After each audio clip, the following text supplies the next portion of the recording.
What about Tim Gurner? That's probably more in your wheelhouse, to be honest. You remember the comments he made last week about... I had heard, I hadn't watched his interview, but I'd heard some of his comments. What did you think about that?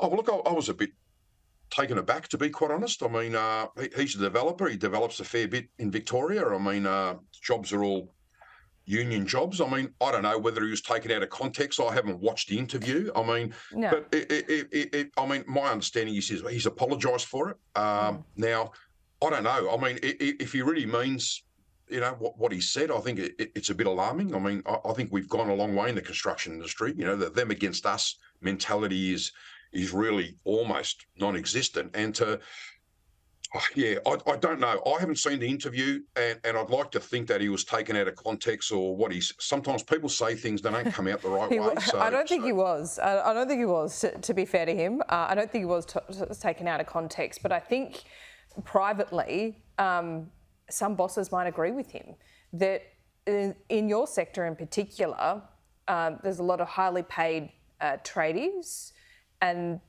developers like Tim Gurner don't feel like they're getting the most out of them. And on a bigger level, John Sekta, productivity in this country is in the toilet. That's the one thing that needs to be improved. So how do you view that?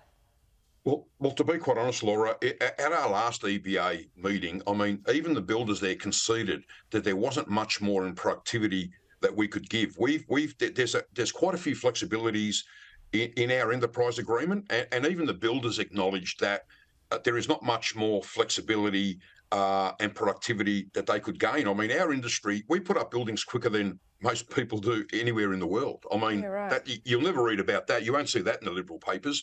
I mean, we are actually one of the most efficient builders. We put buildings up ahead of schedule, and most buildings in Victoria that are built ahead of schedule and on time and under budget. So I don't know where this myth that the productivity is down in the toilet. Maybe in other industries it is. In the construction industry, our productivity, I mean, we're putting up buildings quicker than we ever have. The level crossing removal project, most of them were done under budget and way ahead of time. So I don't know where this all comes from. Just more generally, and I'll finish on this. You know, right across the country, we're not building enough homes to keep up with demand. From your perspective, what can government do? Is the red tape slowing you down? Are workers slowing down? Have you not got enough workers? What's the story? Look, there is a bit of a shortage of skilled trades. I mean, there is a bit of a short, but we can sort of catch up to that. Like we've got our trade's going to be licensed very soon, so it'll produce much better and a lot more. Kids are going to take up apprenticeships, so we'll have a massive influx of trades in the next few years. So that's not going to be a problem. I just think governments have been lagging for a number of years, and we've got a housing crisis now. And I think people are now realising that we are in a housing crisis. Let's start building these houses. And look, I mean, 800,000 houses, that's going to be fantastic. But by the time we get there, we'll probably still be a housing shortage. Look, it's good news that there is going to be a lot of work. There's going to be a lot of work to keep everyone going, and you need to build more houses to keep the whole economy going. So, look, I think it's one of them things that was just left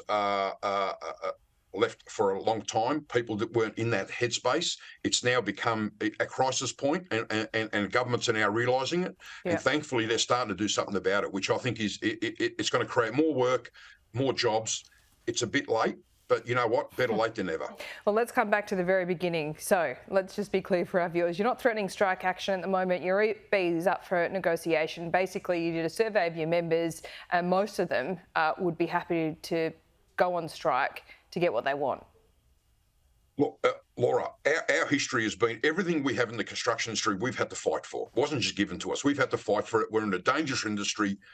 You know, we work up to 10 hours, 12 hours a day. That's why we get good money, because they do put in the hours. It's long hours. It's dangerous, dirty work.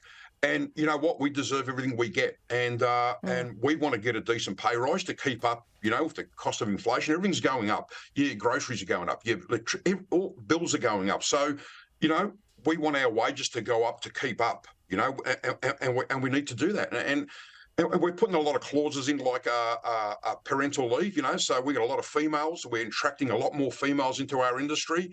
and some of them want to have kids at one stage. So our claim is 18 weeks, full pay parental leave. So a young woman entering the construction industry doesn't have to worry about, well, I don't want to start a family now because I can't afford it. She's going to be able to start that family. So we're sort of moving with the times. We're modernising everything, and the bottom line is our members just want a decent a pay rise, and we don't want to wreck the industry. It's our industry. I mean, why do you want to wreck something that gives you a living? But we want a fair pay rise, and our members work hard for it, and we deserve it. All right, sounds reasonable. Let me know if that changes. We'll speak to you soon, John Sekta. Okay, thank you, Laura.